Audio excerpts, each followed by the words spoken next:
This ABC15 Flash Briefing is sponsored by Sanderson Ford. All roads lead to Sanderson Ford.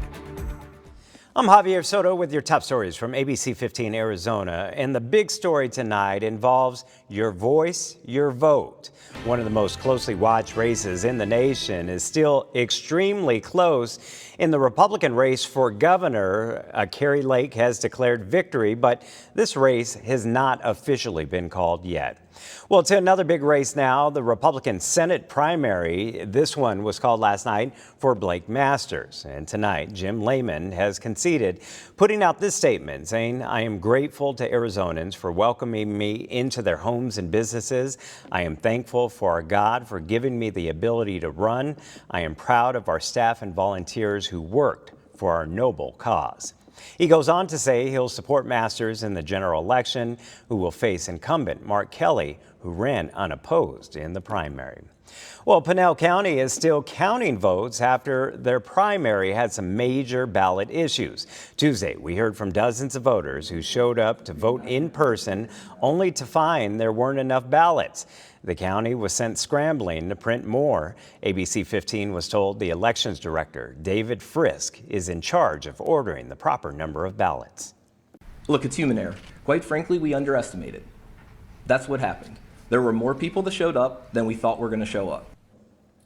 This is the second major ballot error made by Frisk during this primary, after some ballots were previously sent out without candidates. County officials tell ABC 15 Frisk might not be the elections director come November. Well, to see more on our Your Voice, Your Vote coverage, including the latest results, all you have to do is head to abc15.com/election. Well, now to a developing story. Arizona Cardinals receiver Marquise Hollywood Brown was arrested today on criminal speeding charges after reportedly driving 126 miles per hour in the HOV lane of the Loop 101. Now, Brown has been slowly working back from a hamstring injury since the start of training camp.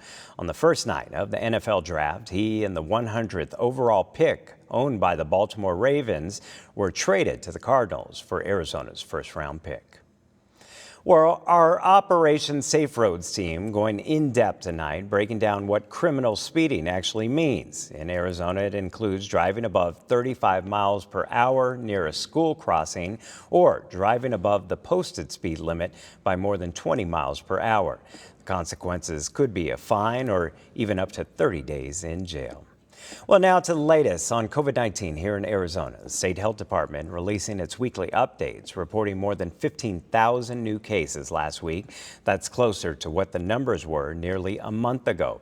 Sadly, the department is also reporting 74 new deaths. More than 30,800 Arizonans have lost their lives since the start of the pandemic due to the virus.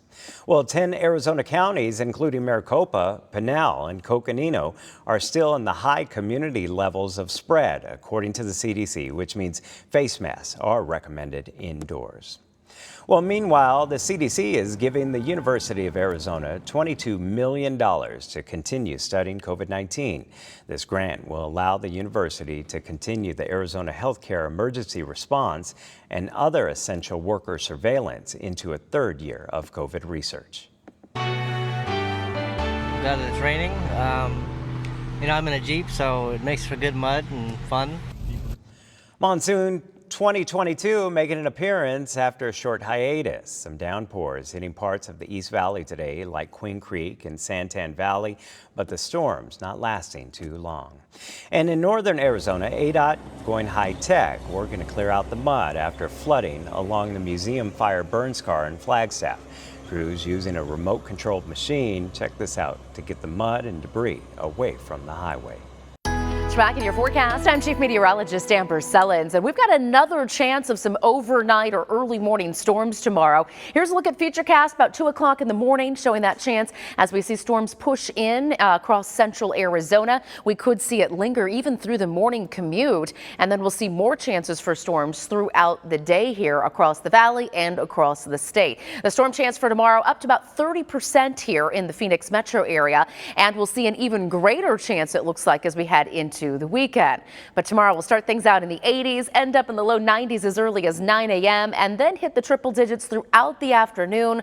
Our high tomorrow in Phoenix taking us up to 104 degrees, and we'll hit 106 on Friday. Saturday, Sunday, those temperatures still looking hot, but storm chances increasing here. About a 40% shot in the forecast now through the weekend. This ABC15 Flash Briefing is sponsored by Sanderson Ford. All roads lead to Sanderson Ford.